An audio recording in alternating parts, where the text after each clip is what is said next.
तो दोस्तों, क्या आप भी क्लास 10th का 20 फरवरी का सोशल साइंस यानी सामाजिक विज्ञान का पेपर देने वाले हैं? तो दोस्तों, आज के इस वीडियो में हम लोग जो सोशल साइंस का जो ऐसा ऑब्जेक्टिव क्वेश्चन देखने वाले हैं जो कि आपके बोर्ड एग्जाम में बार बार पूछा जाता है और बार बार पूछा गया है और उसके पूछने का भी संभावना है जो सबसे अधिक है। तो इसीलिए आप लोग वीडियो में अंत तक बने रहिएगा और जिस क्वेश्चन को आपको हम आंसर कमेंट बॉक्स में कमेंट करके बताने के लिए बोले उसका आप लोगों का आंसर कमेंट बॉक्स में कमेंट करके बताना है। ठीक है, तो चलिए आज की इस वीडियो का स्टार्ट करते हैं। और देखिए, आपका सबसे पहला नंबर ऑब्जेक्टिव है कि रक्त एवं लौह की नीति का अवलंबन किसने किया था? रक्त और लौह की नीति का अवलंबन किसने किया था? ऑप्शन ए मेजनी, बी है हिटलर, सी है बिस्मार्क और डी है विलियम प्रथम। तो इसका जो आंसर हो जाएगा दोस्तों, इसका आंसर हो जाएगा बिस्मार्क। तो याद रखिएगा कि रक्त एवं लौह की नीति का अवलंबन किसने किया था?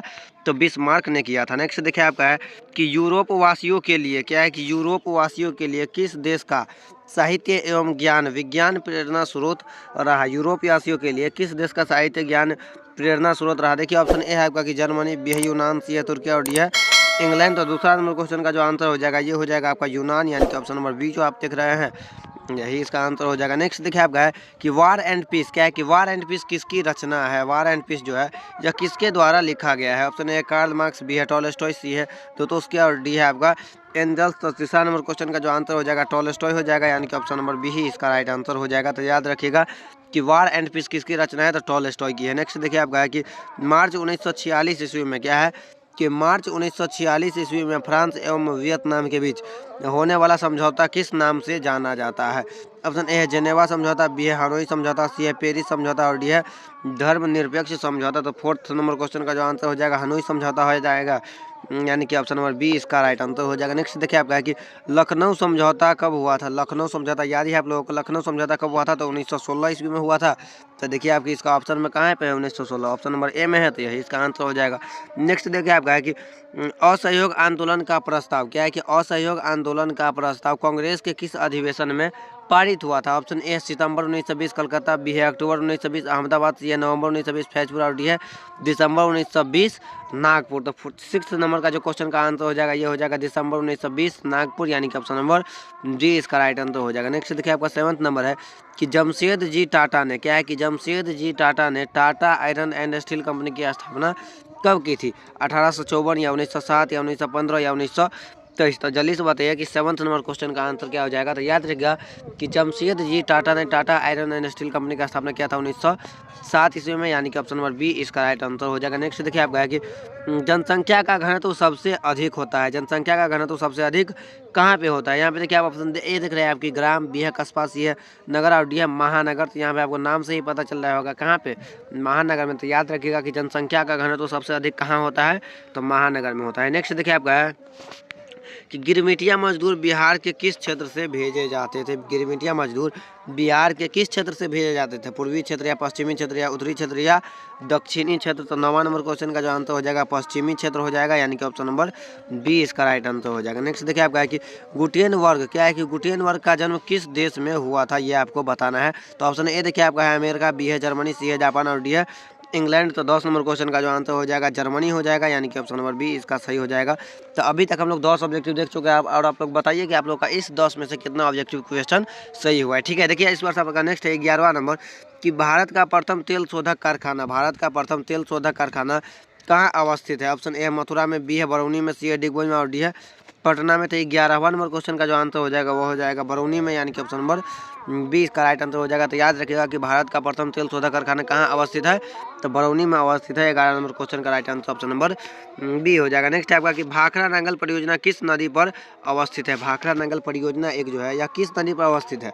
नर्मदा या झेलम या सतलज या व्यास? तो भाखड़ा नांगल परियोजना जो है या सतलज नदी पर अवस्थित है, यानी कि ऑप्शन नंबर बी इसका सही हो जाएगा। नेक्स्ट देखिए आपका है 13वां नंबर कि ताप विद्युत केंद्र का उदाहरण है। ताप विद्युत केंद्र का उदाहरण है गया या बरौनी या समस्तीपुर या कटिहार? इनमें से कौन है जो ताप विद्युत केंद्र का उदाहरण है? तो इसका जो आंसर हो जाएगा बरौनी हो जाएगा, यानी कि 13 नंबर क्वेश्चन का right answer option number B हो जाएगा। नेक्स्ट देखिए आपका कि मैंग्रोव वन का सबसे अधिक विस्तार है। मैंग्रोव वन का सबसे अधिक विस्तार कहाँ पे है? ऑप्शन ए है देखिए आपका कि अंडमान निकोबार द्वीप समूह में, बी है सुंदरवन में, सी है आपका पश्चिमी तटीय प्रदेश में और डी है पूर्वोत्तर राज्यों में। तो 14 नंबर क्वेश्चन का जो आंसर हो जाएगा सुंदरवन में हो जाएगा, यानी कि ऑप्शन नंबर बी इसका राइट आंसर हो जाएगा।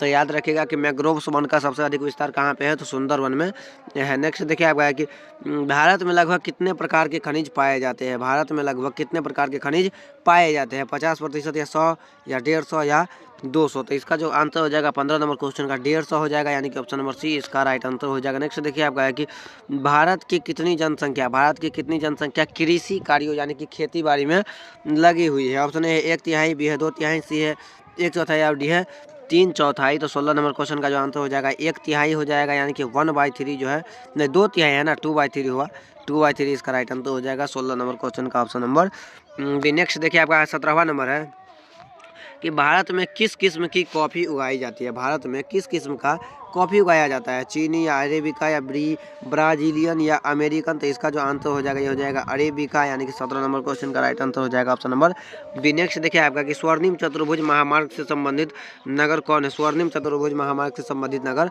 कौन है, लखनऊ या पटना या गांधीनगर या चेन्नई। तो इसका जो आंसर हो जाएगा क्वेश्चन नंबर 18 का, इसका राइट आंसर हो जाएगा चेन्नई, यानी कि ऑप्शन नंबर डी इसका राइट आंसर हो जाएगा। नेक्स्ट है आपका कि चूना पत्थर क्या है, कि चूना पत्थर के उपयोग मुख्य रूप से किस, क्या है कि चूना पत्थर के उपयोग मुख्य रूप से किस उद्योग में होता है। नेक्स्ट आपका ऑप्शन ए देखिए आपका सीमेंट उद्योग में, बी है लोहा उद्योग में, सी है शीशा उद्योग में और डी है इनमें से कोई नहीं। तो इसका जो आंसर हो जाएगा ये हो जाएगा सीमेंट उद्योग में, यानी कि ऑप्शन नंबर ए इसका राइट आंसर हो जाएगा। नेक्स्ट देखिए आपका 20वां नंबर है कि भारत में ग्रैंड ट्रंक क्या है, कि भारत में ग्रैंड ट्रंक रोड का राष्ट्रीय राजमार्ग संख्या क्या है, 1 या 2 या 3 या 4। तो इसका जो आंसर हो जाएगा 20 नंबर क्वेश्चन का ये हो जाएगा 2, यानी कि ऑप्शन नंबर बी इसका सही हो जाएगा। नेक्स्ट देखिए आपका है कि भारत में कहाँ पे औरतों के लिए आरक्षण की व्यवस्था है, लोकसभा में या विधानसभा में या मंत्रिमंडल में या पंचायती राज संस्थाएं में। तो इसका जो आंसर हो जाएगा 21 नंबर क्वेश्चन का ये हो जाएगा पंचायती राज संस्थाएं में, यानी कि ऑप्शन नंबर डी इसका राइट आंसर हो जाएगा। नेक्स्ट देखिए आपका 22 नंबर है कि जब हम जब हम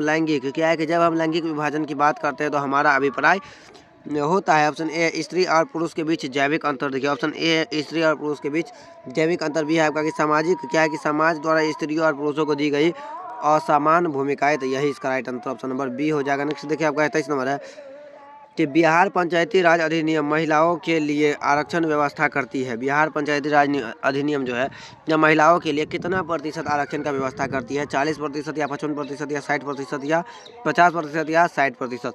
तो 23 नंबर क्वेश्चन का जो आंसर हो जाएगा 50% हो जाएगा, यानी कि ऑप्शन नंबर सी इसका राइट आंसर हो जाएगा। नेक्स्ट देखिए आपका है कि दलित पैंथर्स कार्यक्रम में निम्नलिखित में से कौन संबंधित नहीं है। दलित पैंथर्स से इनमें से कौन है जो संबंधित नहीं है।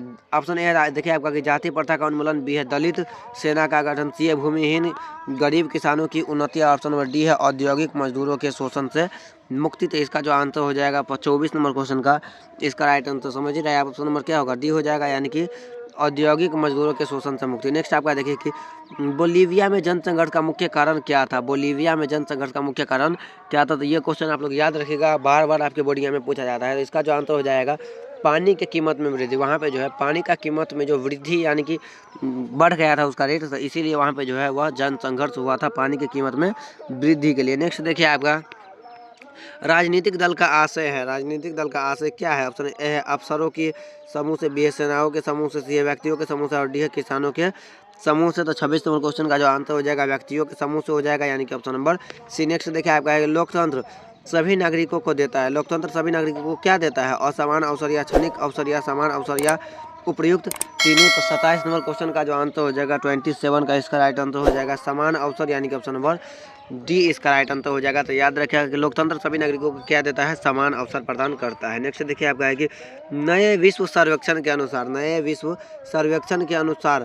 सर्वेक्षण के आधार पर भारतवर्ष में मतदाता होने की संख्या कितनी है। भारत में मतदाता की कुल संख्या कितनी है, 90 करोड़ या 71 करोड़ या 75 करोड़ या 95 करोड़। तो 28 नंबर क्वेश्चन का जो आंसर हो जाएगा 71 करोड़ हो जाएगा, यानी कि ऑप्शन नंबर बी इसका राइट आंसर हो जाएगा। नेक्स्ट देखिए आपका है कि लोकतंत्र की सफलता निर्भर करती है। लोकतंत्र की सफलता निर्भर करती है। ऑप्शन ए नागरिकों की उदासीनता पर, बी है नागरिकों की गैर कानूनी कार्रवाई पर, सी है आपका नागरिकों के विवेकपूर्ण सहभागिता पर, ऑप्शन नंबर डी है आपका देखिए कि नागरिकों द्वारा अपनी जाति के हितों की रक्षा करने पर। तो 29 नंबर क्वेश्चन का जो आंसर हो जाएगा ये हो जाएगा नागरिकों के विवेकपूर्ण सहभागिता पर, यानी कि ऑप्शन नंबर सी इसका राइट आंसर हो जाएगा। नेक्स्ट देखिए आपका है कि योजना आयोग के अध्यक्ष कौन थे। योजना आयोग के अध्यक्ष कौन थे और इसका आंसर आप लोगों को कमेंट बॉक्स में कमेंट करके बताना है कि योजना आयोग के अध्यक्ष कौन होते हैं, मुख्यमंत्री या गृह मंत्री या प्रधानमंत्री। ऑप्शन सी तक में ही कोई इसका आंसर हो जाएगा, तो आप लोग कमेंट करके अवश्य ही बताइएगा। नेक्स्ट देखिए आपका है 31 नंबर कि भारतीय संदर्भ में क्या है कि भारतीय संदर्भ में प्राथमिक क्षेत्रों का योगदान आज़ादी के बाद। ऑप्शन ए घटता गया, बी है बढ़ता गया, सी है स्थिर है, ऑप्शन नंबर डी है सभी गलत है। तो 31 नंबर क्वेश्चन का जो आंसर हो जाएगा घटता गया। क्या हो गया, घटता गया, तो यही इसका आंसर हो जाएगा। नेक्स्ट देखिए आपका है 32 नंबर कि दादा भाई नौरोजी ने क्या कि दादा भाई नौरोजी ने सर्वप्रथम राष्ट्रीय आय का अनुमान कब लगाया था, 1868 में या 67 में या 69 में या 1968 में। तो 32 नंबर क्वेश्चन का जो आंसर हो जाएगा 1868 में हो जाएगा। और उस समय ये बताए थे कि भारत का जो है वार्षिक वृद्धि जो है प्रति व्यक्ति आय का यह है 20 रुपया, तो यही ये बताए थे 1868 ईस्वी में। नेक्स्ट देखिए आपका 33 नंबर कि चेक एक प्रकार की मुद्रा है। चेक एक प्रकार की मुद्रा है। ऑप्शन ए साख, बी है ऋण मुद्रा, सी है शुद्ध मुद्रा और डी है मिश्रित मुद्रा। तो 33 नंबर क्वेश्चन का जो आंसर हो जाएगा ये हो जाएगा साख, यानी कि ऑप्शन नंबर ए इसका राइट आंसर हो जाएगा। नेक्स्ट देखिए आपका 34 नंबर है कि एटीएम के द्वारा पैसे निकाले जाते थे। याद रखिएगा कि एटीएम के द्वारा जो है वह 24 घंटे पैसे निकाले जाते हैं, चाहे दिन हो या रात। तो यही इसका आंसर हो जाएगा 34 का ऑप्शन नंबर सी। नेक्स्ट देखिए आपका है कि भारत की वित्तीय राजधानी यानी कि फाइनेंशियल कैपिटल किस शहर को कहा गया है, मुंबई को या दिल्ली को या पटना को या बेंगलुरु को। तो ये जो कहा गया है, ये कहा गया है मुंबई को, यानी कि ऑप्शन नंबर ए जो आप देख रहे हैं यही इसका आंसर हो जाएगा। तो याद रखिएगा कि भारत का सबसे पैसा वाला शहर किसे कहा गया है, मुंबई को। नेक्स्ट देखिए आपका है कि सहकारिता प्रांतीय सरकारों का हस्तांतरित विषय कब बनी थी, 1929 में या 1919 में या 1918 में या 1914 में। तो 36 नंबर क्वेश्चन का जो आंसर हो जाएगा 36 नंबर क्वेश्चन का राइट आंसर क्या हो जाएगा, 1918 में, यानी कि ऑप्शन नंबर सी इसका राइट आंसर हो जाएगा। नेक्स्ट देखिए आपका है कि रोजगार एक सेवा एक दूसरे के है। ऑप्शन ए है परस्पर, बी है उल्टा, सी है विरोधी और डी है उपयुक्त तीनों। तो 37 नंबर क्वेश्चन का जो आंसर हो जाएगा परस्पर हो जाएगा, यानी कि ऑप्शन नंबर ए इसका राइट आंसर हो जाएगा। अगला है कि वैश्वीकरण का अर्थ है, वैश्वीकरण का अर्थ क्या है। देखिए आप तो देख रहे हैं कि ऑप्शन ए आपका कि ऑप्शन ए है कि विदेशी पूंजी एवं विनियोग पर रोक, बी है विदेशी पूंजी तकनीकों हस्तांतरण सूचन प्रवाह द्वारा देश का अर्थव्यवस्था का विश्व अर्थव्यवस्था के साथ समन्वय। तो यहाँ पे देख रहे हैं आपके सबसे बड़ा ऑप्शन क्या है, ऑप्शन नंबर बी है। तो समझ ही रहे कि इसका ही सबसे ज़्यादा चांस होता है इसमें आंसर का, तो वैसे ही इसका आंसर क्या हो जाएगा, ऑप्शन नंबर बी हो जाएगा। नेक्स्ट देखिए आपका 39 नंबर है कि निम्नलिखित में से कौन मानव जनित आपदा है। इनमें से कौन है जो मानव जनित यानी मानव निर्मित आपदा है जो मानव के द्वारा होता है। ऑप्शन ए देखिए आपका कि सांप्रदायिक दंगे, बिहार आतंकवाद, सी है महामारी और डी है इनमें से सभी। तो आप समझ रहे हैं कि यह सभी जो है यह मानव के द्वारा ही होता है, यानी कि ऑप्शन नंबर डी इसका राइट आंसर तो हो जाएगा। नेक्स्ट आपका कि स्थल पर होने वाले कंपन को किस नाम से जाना जाता है। स्थल पर जो कंपन होता है उसे किस नाम से जाना जाता है, सुनामी या चक्रवात या भूकंप या इनमें से कोई नहीं। तो 40 नंबर क्वेश्चन का जो आंसर हो जाएगा ये हो जाएगा भूकंप, यानी कि ऑप्शन नंबर सी इसका राइट आंसर हो जाएगा। नेक्स्ट है कि भारत में सबसे लंबा बांध कौन है, भारत का सबसे लंबा बांध कौन है, भाखड़ा नंगल बांध या नागा अर्जुन सागर बांध या हीराकुंड बांध या टेहरी बांध। तो 41 नंबर क्वेश्चन का जो आंसर हो जाएगा नहीं 41 नंबर क्वेश्चन का जो आंसर हो जाएगा ये हो जाएगा ऑप्शन नंबर आपका। तो याद रखिएगा कि भारत का जो सबसे लंबा बांध है वह है हीराकुंड बांध, यानी कि ऑप्शन नंबर सी इसका राइट आंसर हो जाएगा। नेक्स्ट देखिए आपका है कि कौन प्राथमिक ऊर्जा का उदाहरण नहीं है। इनमें ये जो 4 ऑप्शन दिया हुआ है इनमें से कौन है जो प्राथमिक ऊर्जा का उदाहरण नहीं है। ऑप्शन ए देखिए कोयला, बी है विद्युत, सी है पेट्रोलियम और डी है प्राकृतिक गैस। तो इसका जो आंसर हो जाएगा 42 नंबर क्वेश्चन का इसका आंसर हो जाएगा विद्युत, यानी कि ऑप्शन नंबर बी इसका राइट आंसर हो जाएगा। नेक्स्ट देखिए आपका है कि पूर्व मध्य क्या है कि पूर्व मध्य रेलवे का मुख्यालय कहाँ है। ऑप्शन ए नई दिल्ली में, बी है कोलकाता में, सी है मुंबई में और डी है हाजीपुर में। तो इसका जो आंसर हो जाएगा 43 नंबर क्वेश्चन का ऑप्शन नंबर डी हो जाएगा हाजीपुर में। तो याद रखिएगा कि पूर्व मध्य रेलवे का मुख्यालय कहाँ पे है, तो हाजीपुर में है, इसका राइट आंसर हो जाएगा। नेक्स्ट देखिए आपका है कि चावल है, चावल क्या है, खरीफ फसल या रबी फसल या जायद फसल या इनमें से कोई नहीं। तो 44 नंबर क्वेश्चन का जो आंसर हो जाएगा खरीफ फसल हो जाएगा। तो याद रखिएगा कि चावल क्या है, खरीफ फसल है, यही इसका आंसर हो जाएगा। नेक्स्ट देखिए 45 नंबर है कि निम्न में से कौन निजी क्षेत्र की कंपनी नहीं है, निजी क्षेत्र यानी कि निजी क्षेत्र का कंपनी इनमें से कौन नहीं है। ऑप्शन ए डाबर, बी है बजाज ऑटो लिमिटेड, सी है सेल और डी है टिस्को। तो 45 नंबर क्वेश्चन का जो आंसर हो जाएगा सेल हो जाएगा, यानी कि ऑप्शन नंबर सी इस पर। देखिए नेक्स्ट आपका है कि कौन खनिज कोडरमा से संबंधित है। कोडरमा एक जिला जो कि झारखंड में है, उससे संबंधित इनमें से कौन सा खनिज है, बॉक्साइट या अभ्रक या लौह अयस्क या तांबा। तो 46 नंबर क्वेश्चन का जो आंसर हो जाएगा अभ्रक हो जाएगा, यानी कि ऑप्शन नंबर बी इसका राइट आंसर हो जाएगा। नेक्स्ट आपका कि ऑपरेशन फ्लड का दूसरा नाम क्या है। ऑपरेशन फ्लड का दूसरा नाम क्या है, हरित क्रांति या पीली क्रांति या श्वेत क्रांति या नीली क्रांति। तो 47 नंबर क्वेश्चन का जो आंसर हो जाएगा श्वेत क्रांति हो जाएगा। ऑपरेशन फ्लड का संबंध किससे है, श्वेत क्रांति से। नेक्स्ट देखिए आपका कि लीची के उत्पादन के लिए बिहार के कौन 2 जिले प्रसिद्ध है। लीची के उत्पादन के लिए बिहार का कौन सा 2 जिला प्रसिद्ध है। ऑप्शन ए है पूर्णिया और कटिहार, बी है गया और नवादा, सी है पटना और नालंदा और डी है मुजफ्फरपुर और वैशाली। तो इसका जो आंसर हो जाएगा 48 नंबर क्वेश्चन का मुजफ्फरपुर और वैशाली ही हो जाएगा, यानी कि ऑप्शन नंबर डी इसका राइट आंसर हो जाएगा। अगला है कि आय तथा व्यय का अंतर क्या कहलाता है। और आय और उपभोग का अंतर जो है या बचत कहलाता है, यानी कि ऑप्शन नंबर सी जो है यही इसका आंसर हो जाएगा। नेक्स्ट देखिए आपका है कि निम्न में से कौन व्यापारिक बैंक की जमा प्रकार नहीं है। अस्थायी जमा या चालू जमा या अधिविकृत या आवर्ती जमा। था 50 नंबर क्वेश्चन का जो आंसर हो जाएगा अधिविकृत, यानी कि ऑप्शन नंबर सी इसका राइट आंसर हो जाएगा। अगला है कि पूंजी बाजार में किस प्रकार के ऋणों का लेन देन होता है। अल्पकाल या दीर्घकाल या दोनों या इनमें से कोई नहीं। तो 51 नंबर क्वेश्चन का जो आंसर हो जाएगा दीर्घकाल हो जाएगा, यानी कि ऑप्शन नंबर बी इसका राइट आंसर हो जाएगा। अगला है कि किसने कहा ग्राहक हमारी दुकान में आने वाला सबसे महत्वपूर्ण व्यक्ति है, वह हम पर निर्भर नहीं है, हम उन पर निर्भर है। यह किसने कहा था। तो यह जो कहे तो यह कहे था महात्मा गांधी, यानी कि ऑप्शन नंबर सी जो है 52 का राइट आंसर हो जाएगा। नेक्स्ट देखिए है आपका कि इनमें से कौन गैर आर्थिक आधारभूत संरचना का घटक है। इनमें से कौन है जो गैर आधारभूत संरचना का घटक है। संचार या वित्त या शिक्षा या यातायात। 53 नंबर क्वेश्चन का जो आंसर हो जाएगा शिक्षा हो जाएगा, यानी कि ऑप्शन नंबर सी इसका राइट आंसर हो जाएगा। अगला है कि इनमें से कौन ऊर्जा का गैर परंपरागत स्रोत कौन है। इनमें से कौन है जो ऊर्जा का गैर परंपरागत स्रोत है। ज्वारीय ऊर्जा या पेट्रोलियम या कोयला या प्राकृतिक गैस। तो 54 नंबर क्वेश्चन का जो आंसर हो जाएगा ये हो जाएगा ज्वारीय ऊर्जा, यानी कि ऑप्शन नंबर ए इसका राइट आंसर हो जाएगा। अगला है कि गोंडवाना समूह के कोयले का निर्माण कब हुआ था। 25 करोड़ वर्ष पूर्व या 20 करोड़ वर्ष पूर्व या 20,000 वर्ष पूर्व या इनमें से कोई नहीं। तो 55 नंबर क्वेश्चन का जो आंसर हो जाएगा 20 लाख वर्ष पूर्व, यानी कि ऑप्शन नंबर बी इसका राइट आंसर हो जाएगा। लेकिन इनमें से कौन खरीफ फसल है। इनमें से कौन है जो खरीफ फसल है। चावल, मक्का, कपास या इनमें से सभी। तो समझ रहे हैं कि इनमें से सभी इसका राइट आंसर हो जाएगा। इनमें से सभी ही इसका राइट आंसर हो जाएगा। तो खरीफ फसल जो है यह इनमें से सभी है। नेक्स्ट देखिए आपका है कि इनमें से कौन रेशेदार फसल नहीं है। इनमें से जो ऑप्शन दिख रहा है इनमें से कौन है जो रेशेदार फसल नहीं है। कपास या जूट या गन्ना या सन। तो इसका जो आंसर हो जाएगा 57 नंबर क्वेश्चन का ये हो जाएगा गन्ना, यानी कि गन्ना से जो है कपास का उत्पादन नहीं होता है। तो इसीलिए इसका राइट आंसर क्या हो जाएगा ऑप्शन नंबर सी ही हो जाएगा। नेक्स्ट देखिए आपका है कि कांडला विशेष आर्थिक क्षेत्र कहाँ पे है। तो कांडला विशेष आर्थिक क्षेत्र जो है यह गुजरात में है। इसका राइट आंसर क्या हो जाएगा ऑप्शन नंबर बी हो जाएगा। नेक्स्ट देखिए आपका कि गुटेनबर्ग का जन्म हुआ था। गुटेनबर्ग का जन्म इनमें से किस देश में हुआ था। अमेरिका में या जर्मनी में या जापान में या इंग्लैंड में। तो यह जो हुआ था वह हुआ था जर्मनी में, यानी कि 59 नंबर क्वेश्चन का right answer option number B हो जाएगा। अगला है कि इंग्लैंड में मुद्रण कला की शुरुआत किसने की थी। इंग्लैंड में मुद्रण कला का शुरुआत सबसे पहले किसने किया था।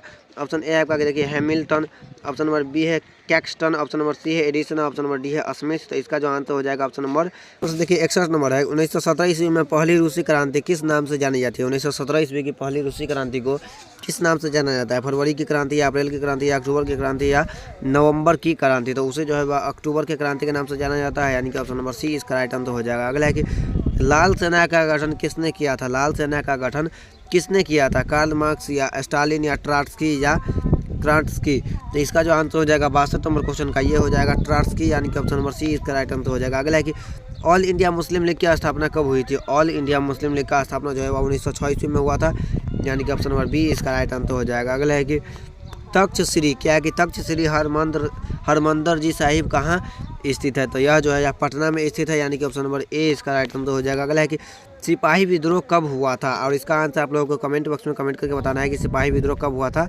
65 नंबर क्वेश्चन का। इस पर से देखिए नेक्स्ट है कि श्वेत क्रांति का संबंध अर्थव्यवस्था के किस क्षेत्र से है। श्वेत क्रांति का संबंध जो है वह अर्थव्यवस्था के किस क्षेत्र से है। श्वेत क्रांति जो है वह दूध से संबंधित है, तो इसलिए यह क्या होगा प्राथमिक क्षेत्र से संबंधित होगा। नेक्स्ट देखिए आपका है कि बिहार दिवस कब मनाया जाता है। बिहार दिवस जो है यह कब मनाया जाता है। तो बिहार दिवस 22 मार्च को मनाया जाता है, यानी कि ऑप्शन नंबर बी इसका राइट आंसर हो जाएगा। अगला है कि सबसे बड़े पशु मेला का आयोजन किया जाता है। सबसे बड़े पशु मेला का आयोजन किया जाता है। ऑप्शन ए सोनपुर में, बी है हाजीपुर में, सी है बक्सर में और डी है भागलपुर में। तो 68 नंबर क्वेश्चन का जो आंसर हो जाएगा सोनपुर में हो जाएगा, यानी कि ऑप्शन नंबर ए इसका राइट आंसर हो जाएगा। अगला है कि सासाराम में किस ऐतिहासिक शासक का मकबरा स्थित है। तो सासाराम में है जो यह शेरशाह सूरी का मकबरा स्थित है। तो 69 नंबर क्वेश्चन का right answer option number C हो जाएगा। नेक्स्ट देखिए 70 नंबर है कि फ्लाइंग शटल मशीन का आविष्कार किसने किया। फ्लाइंग शटल मशीन का आविष्कार जो है या जॉन के ने किए थे, यानी कि ऑप्शन नंबर बी इसका राइट आंसर हो जाएगा। अगला है कि दुर्गापुर स्टील प्लांट किस राज्य में स्थित है। दुर्गापुर जो है यह पश्चिम बंगाल में स्थित है। तो इसका right answer option number C हो जाएगा। नेक्स्ट देखिए आपका कि सेडोन युद्ध कब हुआ। सेडोन का युद्ध जो है यह कब हुआ था? तो सेडोन का युद्ध जो है यह हुआ था 1870 ईस्वी में, यानी कि 72 का right answer option number B हो जाएगा। नेक्स्ट देखिए आपका 73 नंबर है कि हिगेल कौन था? हिगेल जो है यह कौन था? जर्मन चांसलर या राजनीतिज्ञ या दार्शनिक या इनमें से कोई नहीं। तो 73 नंबर क्वेश्चन का जो राइट आंसर हो जाएगा दार्शनिक हो जाएगा, यानी कि ऑप्शन नंबर सी इसका राइट आंसर हो जाएगा। अगला है कि मार्च 1946 में फ्रांस और वियतनाम के बीच होने वाला समझौता किस नाम से जाना जाता है? तो यह समझौता जो है यह हनोई समझौता के नाम से जाना जाता है, यानी कि ऑप्शन नंबर बी इसका राइट आंसर हो जाएगा, जो कि हम लोग पहले भी देख चुके हैं। नेक्स्ट देखिए आपका है कि बंगाल विभाजन कब निरस्त किया गया? बंगाल विभाजन कब निरस्त किया गया? तो इसका जो आंसर हो जाएगा 1905 ईस्वी में इसका राइट आंसर हो जाएगा। अगला है कि किस भूकंपीय तरंग की गहनता सबसे कम होती है? इनमें से कौन सा भूकंपीय तरंग है जिसका गहनता सबसे कम होता है? तो यह जो तरंग है यह है एस तरंग, यानी कि ऑप्शन नंबर क्या हो जाएगा इसका बी राइट आंसर हो जाएगा एस तरंग। नेक्स्ट देखिए आपका है कि कुल जल का कितना प्रतिशत भाग महासागरों में है? पृथ्वी पर जो कुल जल उपलब्ध है इसका कितना प्रतिशत भाग जो है वह महासागर में स्थित है? तो इसका जो है यह 97% भाग जो है यह महासागर में स्थित है, यानी कि ऑप्शन नंबर डी इसका राइट आंसर हो जाएगा। नेक्स्ट देखिए आपका है कि बिहार की किस नदी घाटी परियोजना नहीं है? ऑप्शन ए सोन, बी है गंडक, सी है कोसी और डी है पुनपुन। तो 78 नंबर क्वेश्चन का राइट आंसर पुनपुन ही हो जाएगा, ऑप्शन नंबर डी। नेक्स्ट देखिए आपका कि गेहूं फसल है, तो याद रखिएगा कि गेहूं जो है यह रबी फसल है, और यहाँ पे अगर चावल रहता है तो वह क्या होगा? खरीफ फसल होगा। तो वैसे इसका जो आंसर हो जाएगा गेहूं का यह रबी फसल हो जाएगा। नेक्स्ट देखिए आपका कि बलवंत राय मेहता संबंधी का संबंध इनमें से किससे है? केंद्र राज्य संबंध या पंचायती राज संबंध या वित्तीय संबंध या संघीय संबंध? तो 80 नंबर क्वेश्चन का जो आंसर हो जाएगा पंचायती राज व्यवस्था इसका राइट आंसर हो जाएगा। इसी के कहने पर जो है हम लोग त्रिस्तरीय पंचायती राज का गठन हम लोगों के देश में किया गया है, इन्हीं समिति के कहने पर। ठीक है, तो आप लोग कमेंट करके बताइए कि आप लोग का जो इस 80 ऑब्जेक्टिव देखे हम इसमें से आप लोगों का कितना ऑब्जेक्टिव क्वेश्चन सही हुआ है। ठीक है, और जितना ऑब्जेक्टिव क्वेश्चन सही हुआ है आप लोग को कमेंट करके बताइएगा। और आप लोगों को यह वीडियो कैसा लगा? अगर वीडियो अच्छा लगा है तो वीडियो को लाइक करके चैनल को सब्सक्राइब कर लीजिएगा।